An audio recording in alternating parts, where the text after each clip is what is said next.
ये तुम क्या कह रही हो? मेरी तो कभी कोई औलाद ही नहीं हुई। हो सकता है वो आपकी औलाद ना हो, मगर आपने मुझसे मेरा बेटा लेके वो बच्ची दी थी। मुझे अच्छी तरह याद है वो दिन।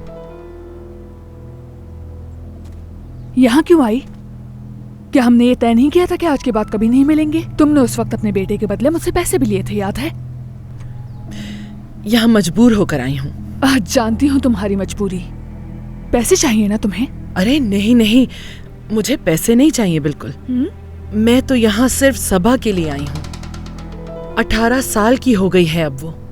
मैं उससे बहुत मोहब्बत करती हूँ, लेकिन अब उसका हमारे साथ रहना उसके अपने हक में बेहतर नहीं होगा। उसकी आफियत सगे रिश्तों के साथ है। ये बेवकूफी की बातें मत करो तुम। देखो, मैंने वो जो कुछ किया अपने एक दोस्त के लिए किया था, और मेरा अब उससे कोई राब्ता नहीं। वो लोग उसी वक्त यहाँ से चले गए थे। मैं तुम्हारी कोई मदद नहीं कर सकती। लेकिन उन तक पहुँचने का कोई तो तरीका होगा। बस बहुत हो गया। वो तुम्हारी ही बेटी है। अब यहाँ से चली जाओ और दोबारा यहाँ कभी मत आना। और तुमने जो कुछ किया था अपनी मर्जी से किया था। अमीने, अमीने, इसे बाहर तक छोड़ाओ प्लीज। अब चली जाओ यहाँ से। और आप ना भूलिएगा टू सब्सक्राइब टू आन TVs YouTube channel for more details.